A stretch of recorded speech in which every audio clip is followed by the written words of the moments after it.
Hello friends, आज हम start करने वाले हैं महिला पर्यवेक्षक के बाल विकास में यूनिट 3, जिसमें आता है विशेष आवश्यकता वाले बालक।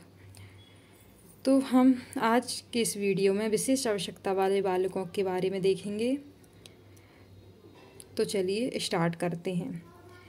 विशेष आवश्यकता वाले बालक क्या होते हैं? जो शारीरिक दृष्टिकोण, सामाजिक दृष्टिकोण, मानसिक दृष्टिकोण, संवेगात्मक दृष्टिकोण और बौद्धिक दृष्टिकोण से सामान्य बालकों से भिन्न होते हैं। ऐसे बालक विशेष आवश्यकता वाले बालकों की श्रेणी में आते हैं। ठीक है, तो फिर आगे हम देखते हैं एकीकृत शिक्षा। इसके अंतर्गत आती है एकीकृत शिक्षा। तो एकीकृत शिक्षा क्या होती है? जिसमें शिक्षा के एकीकरण पर बल दिया गया। शिक्षा में विशेष बालकों को विशेष शिक्षा के साथ सामान्य बालकों के साथ एकीकृत यानी एक करने पर जोर दिया गया, उसको बोला जाता है एकीकृत शिक्षा। ठीक है, फिर उसके बाद आती है समावेशी शिक्षा। समावेशी शिक्षा का मतलब होता है सामाजिक, बुद्धिमत्ता, लिंग, पिछड़ेपन आदि के आधार पर भिन्न बालकों को सामान्य बालकों के साथ मिलाकर, है ना, यानी कि समावेश करके शिक्षा के समान अवसर उपलब्ध कराना ही समावेशी शिक्षा कहलाती है ना। तो विशेष आवश्यकता वाले बालकों को सामान्य बालकों के साथ एक छत के तले शिक्षा प्रदान करना इसका मतलब होता है। यानी कि जो विशेष आवश्यकता वाले बालक होते हैं और सामान्य बालक होते हैं, उन दोनों को एक साथ एक छत के नीचे शिक्षा प्रदान करना क्या बोल दी जाती है, उसको कहा जाता है समावेशी शिक्षा। इसका इतिहास देख लेते हैं। इसकी शुरुआत स्पेन में हुई थी, सलमानका में विश्व सम्मेलन में 92 देशों के शिक्षा विज्ञों ने इसमें भाग लिया था। 25 अंतर्राष्ट्रीय संगठनों ने भाग लिया था। इसका विषय था विशेष शैक्षणिक आवश्यकता वाले विशेष बालकों के लिए शिक्षा की सुलभता व समता। इसका क्या था? विषय था। जो सम्मेलन कराया गया था स्पेन में, उसका ये विषय रहा। फिर इससे क्या निष्कर्ष निकला? एक ही छत के तले भय रहित व बाधा रहित शिक्षा की उपलब्धता हुई इससे। ठीक है, फिर विशेष बालक क्या होते हैं? शारीरिक रूप से पिछड़े बालक, मानसिक रूप से पिछड़े बालक, सांस्कृतिक रूप से भिन्न बालक, संवेगात्मक रूप से भिन्न बालक। इनको शिक्षा की मूल धारा में लाना, है ना, इन सबको शिक्षा की मूल धारा में लाना। फिर सलमानका सम्मेलन में इसके द्वारा जो उसकी समावेशी शिक्षा की जो परिभाषा थी वो क्या थी? सामाजिक, मानसिक, बुद्धि, शारीरिक, भाषाई आदि के आधार पर जो भिन्न बालकों को एक साथ सामान्य बालकों के साथ शिक्षा देना समावेशी शिक्षा है। इसकी भी वही परिभाषा थी, है ना, जो हमने पढ़े हैं। फिर आती है बुद्धि। बुद्धि क्या होता है? इसका सूत्र होता है IQ बराबर MA/CA × 100। MA का मतलब है मेंटल एज यानी कि मानसिक आयु, और CA का मतलब है वास्तविक आयु। ठीक है, तो ये जो बुद्धि का सूत्र था सर्वप्रथम किसने दिया था? विलियम स्टर्न और कोहलमान ने दिया था। किसने दिया था? विलियम स्टर्न और कोहलमान ने। फिर वर्तमान का IQ का सूत्र किसने दिया? टर्मन ने दिया। फिर बुद्धि परीक्षण सर्वप्रथम एल्फ्रेड विने, सहयोगी साइमन, जो कहाँ के थे? फ्रांस के, 1905 में दिया था। और फ्रांसीसी भाषा में बुद्धि मापनी बनाई गई थी। ठीक है, और फिर इसका संशोधन 1908 या 1911 है उसमें हुआ था, है ना। फिर टर्मन जो अमेरिका के थे, उन्होंने स्टैनफोर्ड विश्वविद्यालय में 1916 में जो क्या किया था? इसका संशोधन किया था। फिर विने साइमन परीक्षण में संशोधन करके नई प्रश्नावली का निर्माण किया। किसने? विने ने। फिर स्टैनफोर्ड विने साइमन बुद्धि परीक्षण कहा जाता है। स्टैनफोर्ड विने, इसलिए इसको क्या बोला जाता है? स्टैनफोर्ड विने साइमन बुद्धि परीक्षण। फिर भारत में बुद्धि परीक्षण कब आया? लाहौर में, तात्कालिक भारत 1922 में FG लाहौर विश्वविद्यालय में किसके द्वारा लाया गया? डॉक्टर CH राइस द्वारा लाया गया, है ना। फिर इसका नाम क्या पड़ा? हिंदुस्तानी विने साइमन बुद्धि परीक्षण, हिंदुस्तानी विने परफॉर्मेंस पाउंड स्केल इसका नाम पड़ा, है ना। भारत में। फिर ये अब भी हमने देखे बुद्धि के बारे में कि फ्रांसीसी गाल्टन बुद्धि, सर्वप्रथम बुद्धि शब्द का प्रयोग किसने किया था? फ्रांसीसी गाल्टन ने। वर्तमान के साथ समायोजन की योग्यता, सीखने की योग्यता, अमूर्त चिंतन, समस्या समाधान की योग्यता, ये सब क्या कहलाती है? बुद्धि कहलाती है। फिर 1990 में कैटल ने मानसिक परीक्षण शब्द का प्रयोग किया। किसने? कैटल ने 1990 में। फिर आईक्यू का फॉर्मूला अब भी बताया किसने दिया था? विलियम स्टर्न कोहलमान ने, है ना। फिर स्टैनफोर्ड विने के अनुसार यहाँ आईक्यू के बाद आईक्यू से उसके स्तर बताए गए हैं। जैसे आईक्यू अगर 140 है या 140 प्लस है तो वो प्रतिभाशाली के स्तर पर आते हैं, मतलब वो बालक प्रतिभाशाली कहलाते हैं। जो 120 से 139 के बीच में आते हैं वो अति श्रेष्ठ कहलाते हैं। जो 110 से 119 की श्रेणी में आते हैं वो श्रेष्ठ कहलाते हैं। जो 90 से 110 में आते हैं वो औसत, साधारण, सामान्य कहलाते हैं। जो 80 से 89 के लाइन में आते हैं वो मंद, पिछड़े बालक या डल बालक कहलाते हैं, या 85 भी आ सकता है उसमें, है ना, मंद बालक में। फिर 70 से 79 में आते हैं वो सीमांत बुद्धि में आते हैं। और जो 60 से 69, 20 से 59 और 20 से जो कम होते हैं वो मंद बुद्धि बालक में आते हैं। 60 से 69 वाले मूर्ख, 20 से 59 वाले मूढ़, और 20 से कम जिनकी है वो जड़ई कहलाते हैं, बिल्कुल ही मंदई बुद्धि कहलाते हैं, है ना। तो ये सब तीनों मंद बुद्धि की श्रेणी में आते हैं। यहाँ एक एग्जाम्पल से हम समझ लेते हैं। देखो, दीक्षा की उम्र 25 वर्ष है, ठीक है। मान लो आपकी उम्र 25 वर्ष है और वह अपने से यानी कि 5 वर्ष बड़े व्यक्ति के स्तर के प्रश्नों को हल कर रही है। आपकी उम्र 25 वर्ष है लेकिन आप ऐसे काम कर रहे हो जो आपसे 5 साल जो बड़े हैं वो उस काम को करते हैं, है ना। तो आपका आईक्यू क्या होगा ये बताना है। तो अपना आईक्यू का फॉर्मूला होता है आईक्यू बराबर MA/CA × 100। MA मतलब मेंटल एज, CA मतलब वास्तविक एज, है ना।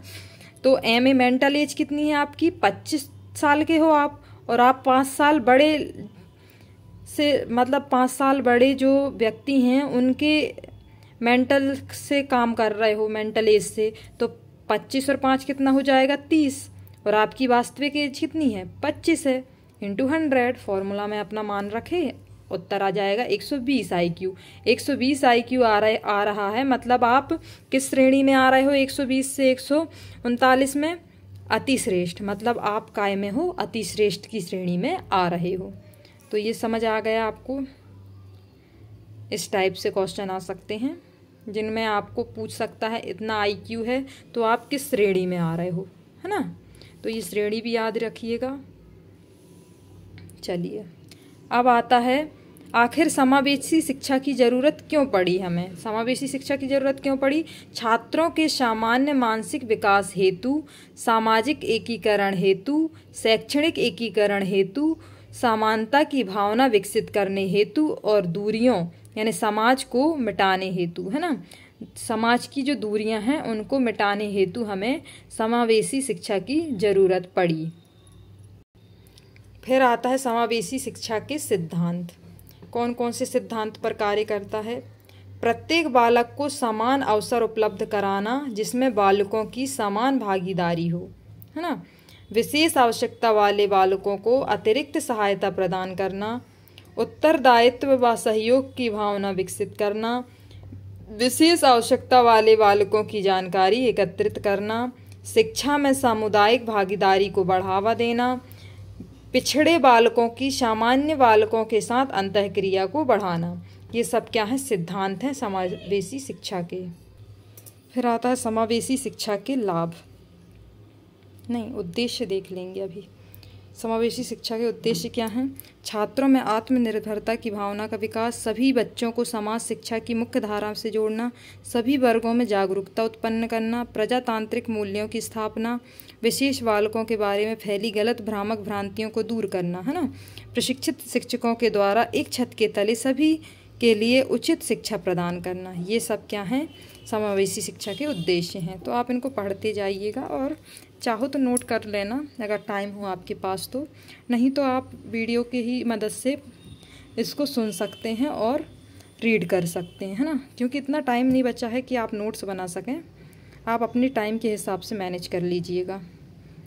फिर आता है समावेशी शिक्षा के लाभ। सामाजिक एकीकरण, सामान्य व विशेष बालकों के मध्य की दूरी कम हो रही है, माता पिता की चिंता का दूर होना, ये सब क्या आते हैं, समावेशी शिक्षा के लाभ के अंतर्गत आते हैं।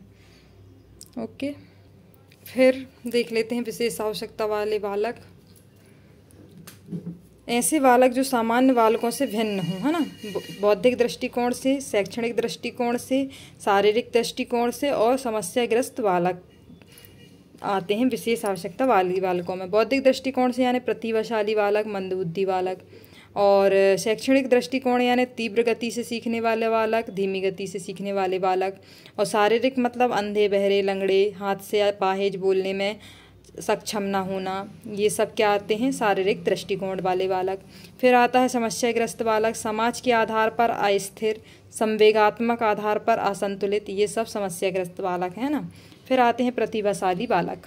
प्रतिभाशाली बालक क्या होते हैं, जिनका IQ अपन ने देखा ही है 140 होता है, तो बुद्धि लब्धि IQ यानी कि टर्मन के अनुसार कितनी होनी चाहिए, 140 होनी चाहिए, बेंटले के अनुसार 110 प्लस होना चाहिए, हैक के अनुसार 125 प्लस होना चाहिए।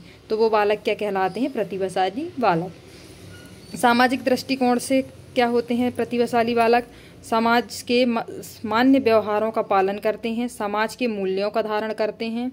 सांख्यिकी के आधार पर क्या होते हैं, USA के एजुकेशन कमीशन के अनुसार 3.5% कुल आबादी का, और स्कीनर और हैरीमैन के अनुसार कुल आबादी का 1% जो है प्रतिभाशाली बालकों में आते हैं। फिर इनकी विशेषताएं क्या हैं, विशेषताएं क्या होती हैं प्रतिभाशाली बालकों की, अमूर्त चिंतन पाया जाता है, विवेचात्मक चिंतन, आलोचनात्मक चिंतन पाया जाता है। IQ कितना होता है टर्मन के अनुसार 140 प्लस होता है, सामान्य रूप से 125 प्लस होता है। इनमें किसी विषय को लेकर अच्छी समझ होती है, कठिन कार्यों को आसानी से सॉल्व कर लेते हैं और इन्हें कठिन कार्य पसंद होते हैं, है ना।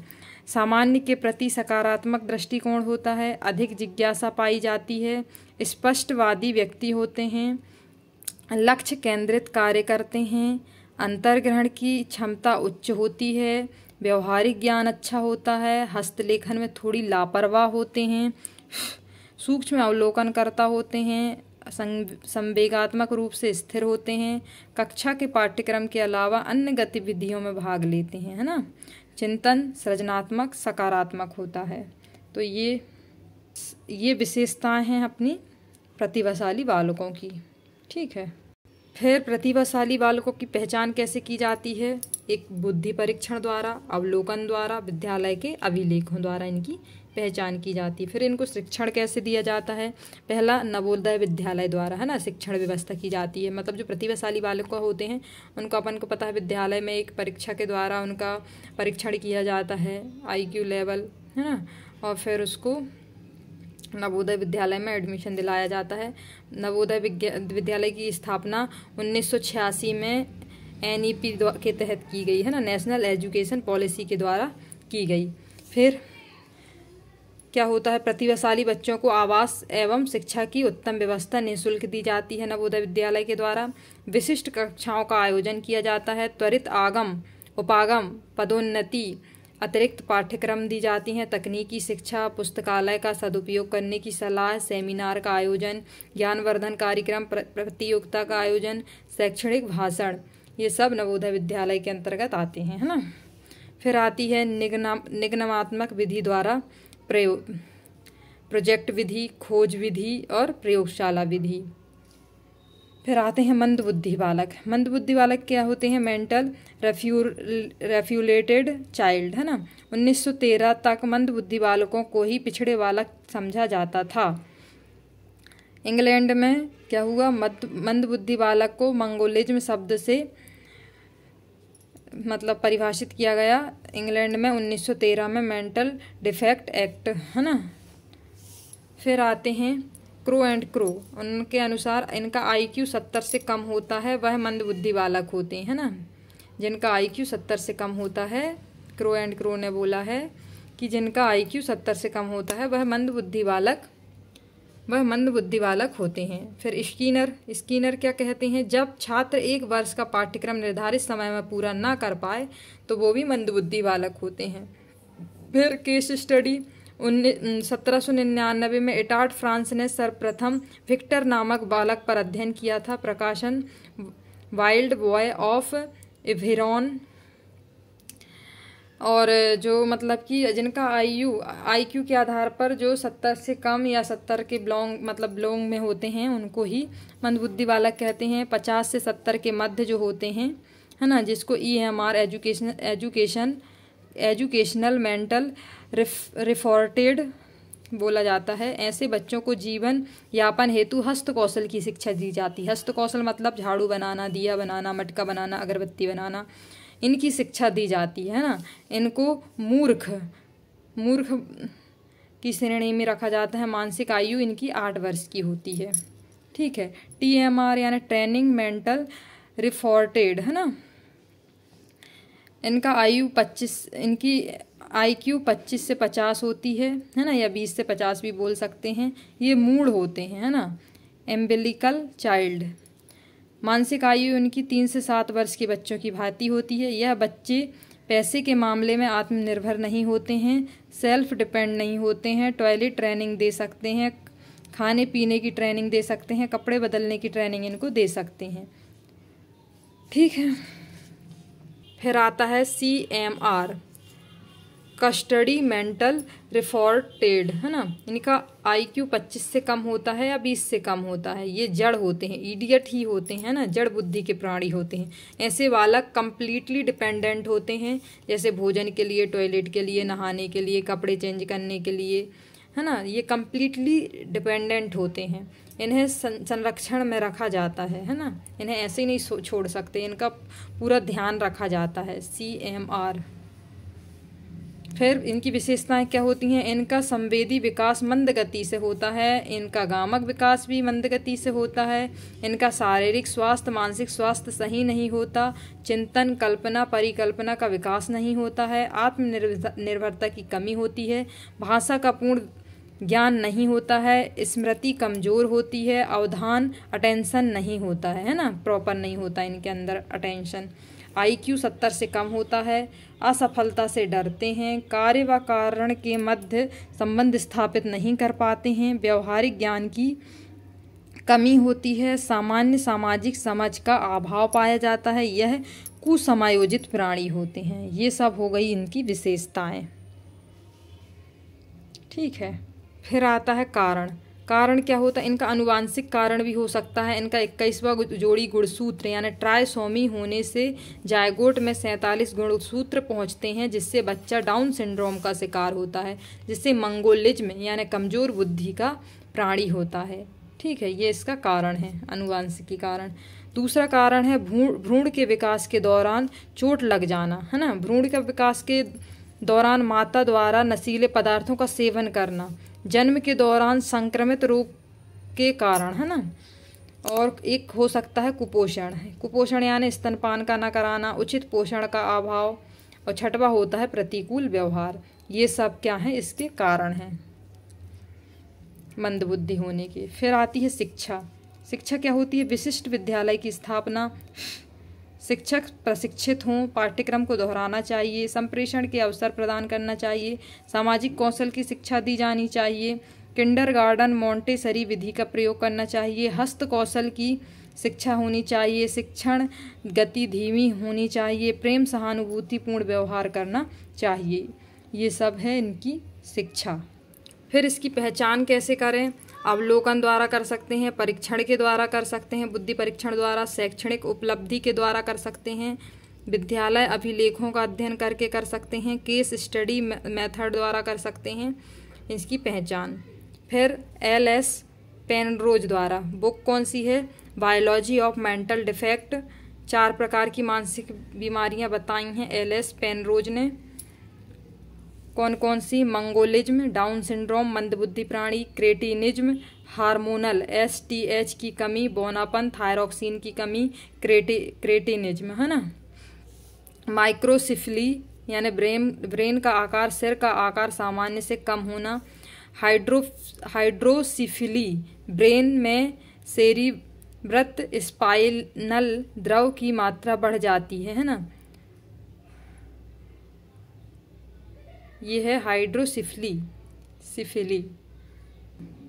फिर पेनरेज ने क्या 4 प्रकार की मंदता के बारे में बताया। AAMD American Association on mental deficiency, है ना, डेफिकोंसी, अमेरिकी मनोरोग संस्था AAMD 4 प्रकार की मानसिक मंदता बताई।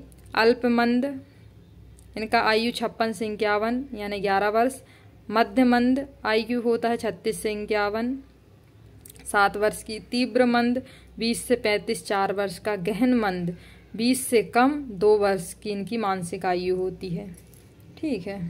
फिर आता है इयोडार्ड सेगुइन। सर्वप्रथम फ्रांस पेरिस मानसिक मंदता वालों के लिए ट्रेनिंग स्कूल ओपन किया। किसने? इयोडार्ड सेगुइन ने 1837 में।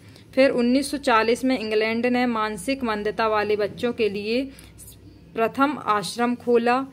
डगडेल ने मानसिक मंदता के कारण का पता लगाने के लिए पारिवारिक अध्ययन किया और इसका कारण जेनेटिकल बताया। गोडार्ड ने पारिवारिक अध्ययन द्वारा मानसिक मंदता का कारण जाना।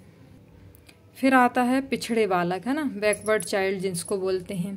क्या है? सिरिल वर्ड द्वारा क्या बोला गया? वह बालक जो स्कूली जीवन के मध्य में अपनी आयु स्तर की कक्षा से एक कक्षा निचली कक्षा का कार्य करने में समर्थ हों, वो क्या कहलाते हैं? पिछड़े बालक।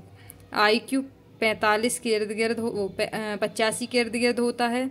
ब्लेयर द्वारा क्या बोला गया? यह बालक शर्मीले, विचार रहित, असावधान, अमूर्त विचारों की समझने में अयोग्य होते हैं।